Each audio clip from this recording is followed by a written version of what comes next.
First of all, guys, shh, grammar is dead. Grammar is dead. Grammar is dead. Did you hear what I said? Grammar is dead. Grammar has been murdered.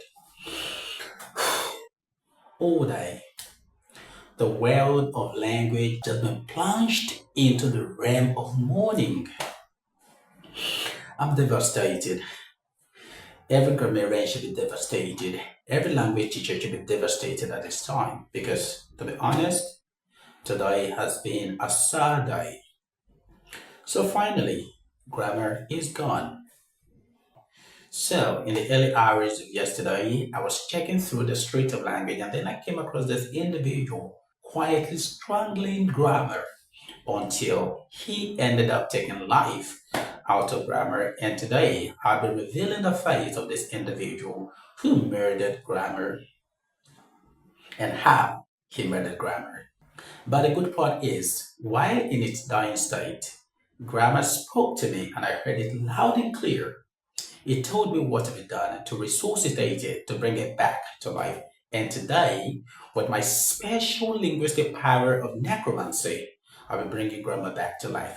First of all, let me show you the face of the individual that murdered grammar. And after watching the video, after showing you the face of the individual that has murdered grammar, I'll be back with my special kind of linguistic necromancy to show you how to bring grammar back to life. So let's see the face of the individual. Bike.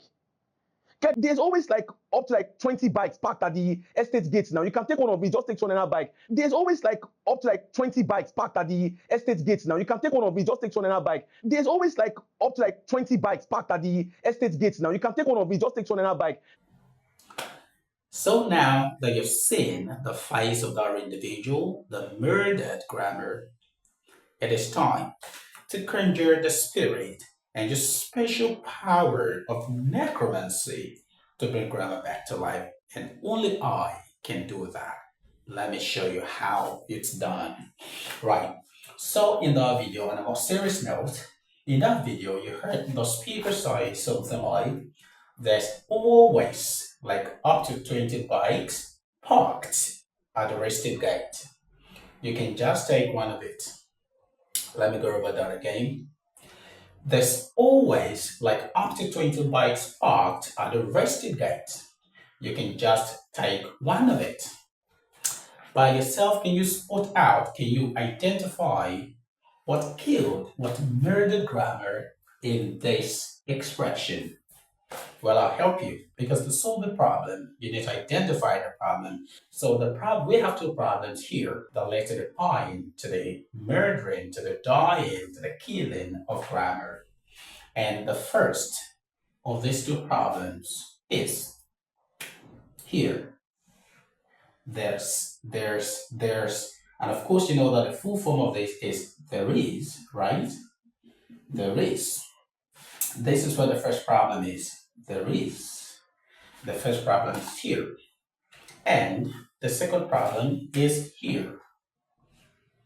The second problem that is related to the murdering of grammar, you can see this individual crying seriously. So what's the second problem, like I said, that's related to the murdering of grammar is the presence of this it.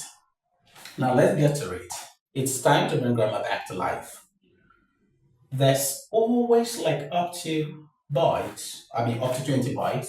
You know, is here is the major problem. Is.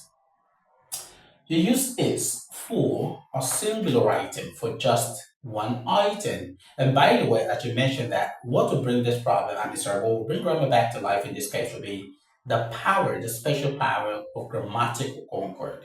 And grammatical concord simply explains that a singular subject should have a singular verb, and a plural subject should have a plural verb. That's just the basic definition of the rule that accounts for grammatical concord. So that's what actually the problem here. So is, the full form of this is there is. There is. There is always like up to 20 bytes parked at the estate gate. There is. Here, is shouldn't have been the right thing to use. The right thing to have used here should have been are. Or because, like I said, is. The full form of there is, theirs is there is. And is just a singular verb. It's a singular auxiliary verb used for a singular item, for a singular noun, for a singular subject. So, what are we talking about? What is the subject we're talking about here? We're talking about 20 bikes. 20 bikes that are parked at the rested gate. 20 bikes. 20 is plural. 20 is a lot of number. 20 is a lot of bikes. When you have 20 bikes, that's a lot. Even if you have two, you're talking about a plural item, about a plural subject. So when you have two bikes, you don't use is, you use are. When you have three bikes, you have are. When you have four, you have 5, 6, 7, 8, 9, 10. You have up to 20 bikes. Then you're talking about plural subject. Right, and for plural subject in this case, the plural form of is are.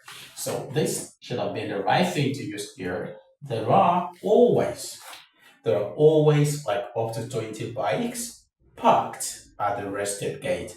That's the first thing, the first way to bring grammar back to life in this case. So there are, okay, well, you simply say there are, that's the right thing. There are always like up to 20 bikes parked at the resting gate. There are always, not there's always, there are always like up to 20 bikes parked at the resting gate. You can just take one of it. The it here, the pronoun here is another big problem. Why it's? Since we're talking about 20 items, 20 bikes, we're talking about them, about a number of bikes, not one. So you can just take one. You know that it's impossible to bring out one item from one item. Rather, you can only bring out an item from many others. So you have 20, so you're talking about many other things. And then you bring one out of them.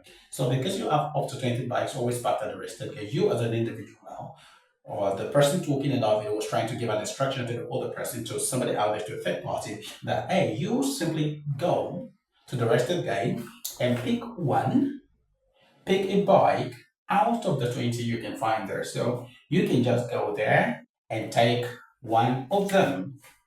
The right thing to use here is them, not it.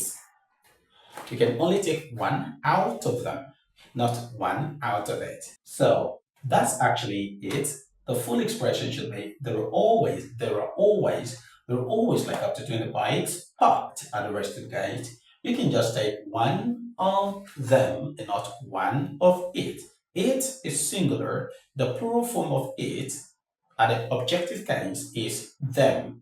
You can just take one out of them. So I'm glad to have assisted in helping to bring grammar back to life. Grammar has just been resuscitated in my hands. If anything, try as much as you can not to have your face come up on my board, not to have your name being dragged into my grammar analysis. And the only way to do that is to keep speaking right and keep writing right. If you found this interesting or a little informative, do well to subscribe to this channel, give the video a like, and share this content to as many that will need it or that may need it. Thanks again for watching. Let's get the grammar life started. Let's get it started. Let's get the grammar life started. Let's keep speaking right and let's keep writing right. Bye for now.